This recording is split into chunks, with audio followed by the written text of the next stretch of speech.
Hi there. How do things come to me and how might things come to you? In my last vlog entry, number 25, I was going on about the psychic surgeons are serious, which always make me laugh, and how they might be involved in cleansing the planet and cleansing your life and the life of your loved ones of all the electromagnetic radiation and pollution that has been caused by human beings for the last, I don't know, 100 years. And I know what you're going to say. Well, some of you might say. You're going to point out to me that I originally said that this preoccupation with psychic energy and the effects of physical energy on psychic energy, which is what this reference to electromagnetic radiation refers. It's a way that EM radiation interacts and affects psychic energy. And you're going to say to me, I've always said this is not transcendental enough, that if you get bogged down or sucked into the worlds of the demiurge, which include the psychic worlds and quite a lot of the esoteric and etheric worlds that exist out there at various levels, then you're going to be no better off than if you just stayed preoccupied by the material world that we live in now, of which we are aware. And some of you might not really get that point, and you might not say, well, what is all this deep cry, not transcendental enough, which I've been saying quite a lot of the time on this channel, and yet here I am talking about the psychic surgeons are serious. What gives? Well, I can't really. The answer is I can't really ignore the information that I do get. And I mean, fair play to David Icke and his other fellow travellers. When they get information given to them on the inner, as it were, on the psychic level, it's kind of hard to ignore it. And there is a need to share this information, provided that provided that you then come up with a solution that is on the same level. If you're just going to say stuff that appears to be mad to people, this does one or two things. It makes people go mad. It makes people react in fear. It makes people react physically to physical problems, so they go around burning down, towers associated with 5G microwaves, and for networks, phone networks, and also the biggest, the most serious problem is that the authorities have actually learnt a little trick. And their little trick is to come up with a list or publicise a list of mad conspiracy theories, in amongst which, of course, is the actual right conspiracy theory, the one that's actually true, or at least the one that most applies to this physical level. And they do that really so that people, the general public, dismiss all the theories and disregard all of them. And that's how a lot of things that are being done, by the authorities are going under the radar. So unfortunately, conspiracy theories can have a very, very they can actually pawn themselves. I mean, they can actually do more damage than good, in fact, but in the ways that I've listed. So I'm not really going. I never really want to go down the conspiracy theory path if I can help it. But we'll come on to that in a minute. So, as I said, I can't really ignore stuff which comes to me, and I've identified the 5 elements here: spirit, air, fire, earth, and water. And on the water side of things, this is the source of information that I feel loath to ignore, really, even though it is of the demiurge ultimately. and therefore could be dismissed as being sucked into dualism and to the dualistic nature of the worlds of the demiurge. But I do sometimes receive intuition, and I get esoteric data from my intuition. For example, the stuff about the psychic surgeons of Sirius being involved with cleaning up electromagnetic radiation as it affects the psychic levels of human awareness and human health. I just got that very, very fast one day without really sort of thinking about it too much. It just suddenly came to me. And it just sort of like that, just sort of the idea just came in, you know, I can choose to ignore it if I want. On a personal level, you know, I have intuitions about things, which I can choose to ignore or not. Sometimes when I ignore them, it was a bit of a bad it was a bad thing to do. It was an error on my part to ignore them, because sometimes they're very useful into real life. It's just that, you know, I don't want to get sucked into psychic thinking or psychism, as it were, because there lies a most terrible set of traps put there by the demiurge to enslave minds that are susceptible and credulous. But my mind is, well, hopefully, I'm pretty incredulous, as it were. I mean, you know, as someone brought up as a scientist and a geneticist and a member of the English school psychology, following A.J. Ayres and Professor Grayling. I mean, on one hand, you know, I'm quite prepared through the application of philosophical ideas and principles and through thinking logically that there really is no God and there is no afterlife, and none of this psychic stuff is actually real at all. And when you're dead, you're dead. That all consciousness is based on electromagnetic activity in the brain, curiously enough. And when that's gone, it's gone. You've had your chips, sort of thing. So there's a kind of a philosophical, intellectual appraisal of things. Which I do have, and which I have retained quite strenuously, in fact. But of course, you know, you can't disprove a negative. So the problem is that it still leaves room for God and other psychic phenomena. Which I say unfortunately, but people might say, well, don't you want to survive death? As I've discussed before, and I sometimes wonder about that, really, whether it's such a great idea. Anyway, or even reincarnation, is it such a great idea to keep coming back and back and back? You know, it's like a returning virus, isn't it, really, one's incarnations? I mean, you know, does one really want to come back again and again? And come back as different sentient beings? I mean, I don't know. It seems like the materialism of the English philosophical school has a lot going for it, really. However, and then coming down to the kind of the practical side of life, the common sense side of things. You know, which also helps to look at conspiracy theories. I mean, do conspiracy theories really relate to anything that's commonsensical?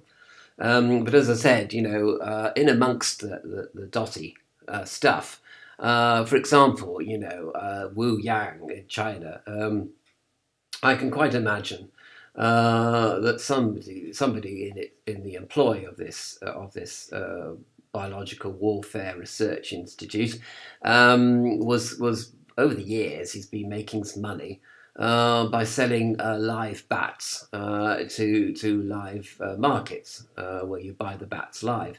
Now he's been doing this, or she's been doing this, quite unknown to anybody. What you know, in science, you often have two groups. You have a control group and you have an experimental group. So the experimental group of bats is infected by biologically enhanced viruses of various kinds. and they are observed and killed and dissected and have their tissues analysed, whatever. But there's a control group which are not infected by the virus, and eventually they are dissected and tissue samples taken from their dead bodies. But of course, until they are transferred to another department, you've got two sets of live bats, one which are infected and one which are not infected. So one bright spark had the idea of taking the control group of live bats and selling them out of the back door to this live market in the region, or live markets in the region. Very, very underhand. And unfortunately, one day, a new boy comes in and he gets initiated into this practice. And for whatever reason, he mixes up the boxes. So the live bats which are infected with the various viruses, or the virus, COVID-19, goes to the live market. Instead of going on to the department where they would be killed and dissected. And so that's actually what happened. So that's kind of a common sense theory. Now, of course, as with all theories, you have no evidence. And it's very unlikely that we'll ever get evidence from the Chinese authorities because, of course, they covered it up as soon as they could. But, of course, the employees that are responsible for this didn't actually confess to their malpractice until it became obvious that the coronavirus was being traced back to the laboratory where they worked. So, of course, then they had to confess. But by that time, the genie was out of the bottle. And now, of course, you're going to say, well, where's your evidence for this? And you don't have any evidence. All you have is a sort of theory. But it's a theory based on common sense. And it does have a sort of logical ring to it, knowing what I know about, people doing stuff in developing world countries where they make money on the side at every opportunity, including somewhat dangerous practices like selling live specimens from laboratories, to people that want to eat bats and other reptiles and animals that are used in laboratories in the Far East. And this kind of thing goes on. Probably goes on in the West as well, actually, for that matter. But anyway, so using your common sense, you can usually come up with a theory. And then, of course, you've got to go and find the people responsible or the evidence that's going to point the accusing finger. But without the evidence, of course, it's just a theory. Now, however logical a theory is, it is just a theory. And a lot of conspiracy theories may seem to have a sort of internal logic or internal consistency, but that doesn't mean to say they're true, because the evidence might point to something completely different. So that's one thing you've got to bear in mind about conspiracy theories, is that they seem very plausible, some of them, and consistent within themselves, and make certain assumptions which could be true, but which actually have no basis, in fact, at all on any level of the universe. So that's why you've got to be very, very wary of conspiracy theories. And of course, the way that the authorities use conspiracy theories now is very much to their advantage in covering up things that they want to cover up. So be aware of that. So that's sort of common sense. And then finally, we come to spiritual creativity. And I call this spiritual creativity because this is when, having received an intuition, a piece of esoteric data, I then go on to manipulate it creatively, basically. I'm sort of like an A.J. Rawlings and Tolkien and Stephen King, or Philip Dick. I create an entire sort of universe in my imagination of things which have come to me via my intuition. So a certain assumption can occur to me intuitively, and then on the basis of that assumption, I create a whole bunch of stuff, of information, which is sort of creative, really. And of course, the problem is that the boundary between being spiritually creative as an author, an artist, and someone who is connecting with their intuitive side is very, very blurry. Which is why people have said that, that Lovecraft actually received information about Cthulhu, and Cthulhu was actually real. And other people say, don't be so stupid. Lovecraft was just writing short stories for pulp fiction magazines, and didn't believe in any of it himself. Of course, you don't have to believe in any of the stuff that you receive. You're just being a channel for that information, which is possible. A lot of authors and artists are perhaps channeling psychically when they don't actually realize that they are channeling psychically. So that's a possibility as well, thinking about it in a common sense sort of way. But again, what evidence have we got? None at all. And then finally, we have up the spirit here, Gnosis. Up the spirit indeed. And Gnosis is a very, very strange beast indeed. It's more sort of a revelation, really, that comes to you from the voice of the silence, for example, although it could just come to you. I mean, and you might say, what's the difference between Gnosis and intuition? I think Gnosis, as I said before, is really a general feeling of alignment to the spirit, to God, a close alignment or approximation, or becoming adjacent to or proximate, in the same proximity as the divine, and feeling this on all levels at the same time. It's much more subtle than intuition. It's certainly much more subtle than being creative, and obviously it's not an intellectual exercise. And in a way, it hasn't got much to do with common sense, although it probably is. It is rooted in a sort of in a kind of engagement with matter. Funnily enough, if matter is supposed to be so evil and bad and wicked and low world, and yet I think that Gnosis is very similar to having a practical idea about something, or a practical theory about something, or making, or pointing the accusing finger at somebody because you know very well that they did it, and you know how they did it, sort of thing. You just can't prove it, sort of thing. So I suppose you know God, but you can't prove God. You know God in a Gnostic way, but there's no intellectual proof or logic. There's no empirical evidence. And it certainly didn't come from your intuition. It's different from that, and it's different from writing down, a story plot, for example, or coming up with a whole universe of stories like Joss Whedon and Angel and Buffy and the Vampire Slayer, going back to the last century in the 1990s. It's different from that. Although it may be the root of all these things, of course, because spirit is the root of the four elements. It's the root of fire, air, earth and water, you see, as I've represented by the pentagon here. So here you have air, which is intellect. You have the practical energy, which is earth here, down at the bottom left here. I can't even draw the thing in here. And then you have fire, which is the creativity, creating your esoteric universe, which is sort of partly made up, as it were, in commas, and partly comes from an intuitive source. And here, of course, is water, the source of intuition. So there are various sources, basically, of information that we pick up. You might say, well, as an intellectual, or as a scientist, geneticist, surely you shouldn't be bothering with all this intuitive nonsense and writing novels and thinking that they mean something. You shouldn't even be bothering with some kind of practical common sense theory about something for which you have no evidence. And you certainly shouldn't be bothering about alignment to God, which makes an assumption of the existence of God, which you haven't proved, either logically or empirically.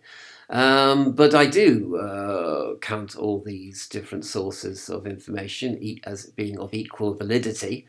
I don't discount any of them, put it that way. And I'm quite open-minded, basically, to Gnosis. I'm open-minded to into philosophical argument. I'm open-minded to intuition, to creative output, and to common sense theories based on what one knows about the world and about people and human nature. Even if you declare some theories that you don't have any evidence for.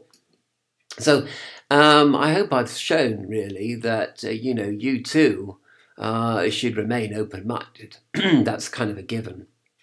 And as long as you sort of identify perhaps which quarter or which element your information is coming from, whether it's coming from the intellect or the intuition or creativity or common sense or from Gnosis itself, as long as you sort of identify which category they are, bearing in mind, of course, that intuition and creativity are there's a grey area between those two, whereas there's not much.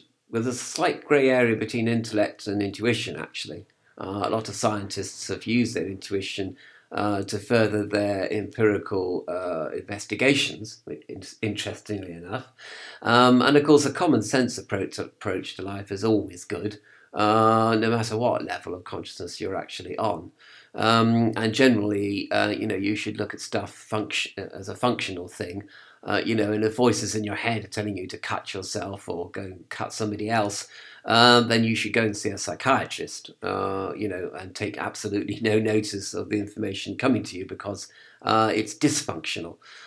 So, you've got to have a common sense sort of attitude and broadly pro-social attitude to the information that comes your way, because some of it, could be coming to you as out of some kind of mental dysfunction or emotional issues that you haven't resolved, and that can be very, very tricky. It's okay to have creative energies arising from psychological problems. I mean, that's the basis of all art, isn't it, really?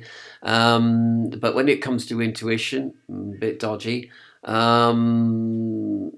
When it comes to intellectual, like some scientists have tried to prove things because they did have psychological issues concerning the issue that they were trying to prove. That's come out with something. Even people have faked evidence in order to prove some theory to which they have a psychological attachment, and that's always possible as well. And of course, Gnosis, it is the clearest light of day. It is the dawning. It is an epiphany. But again, sometimes you have to look at the origin of this epiphany. And if it's coming from some kind of psychological aberration, then it may not be so much an epiphany, but really the beginnings of mental breakdown altogether.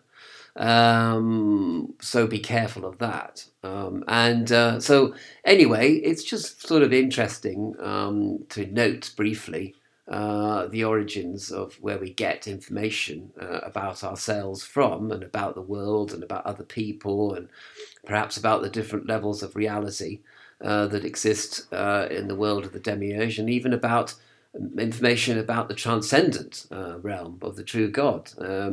We have to look at the origins of our convictions about the transcendent realm, for example. Because if you know your roots, this is the essential thing. As Bob Marley has always said, without knowing your roots, you are completely lost. You are lost spiritually, So you have to know where things are coming from in order to perhaps know where things are going to. Because looking at the elements, they are dynamic, they are evolving, they are changing, they're slipping through your fingers, they're kind of tricky things. But if you know basically where things are coming from, or where you're coming from, then I think, and you develop self-awareness on this issue, then I think pretty much all will be well. Granted, there will be mistakes made. You're only human. Granted, you might get origins wrong, and you might put too much value on certain bits of information that you get that you should disregard wholeheartedly, and yet disregard some bits of information from an intuitive source that you should jolly well take note of. So this is the world. This is the dualistic world, and things are going to go wrong. And the best systems are going to collapse, and the best strongholds are going to be overcome by forces. The best safes are going to be broken by somebody.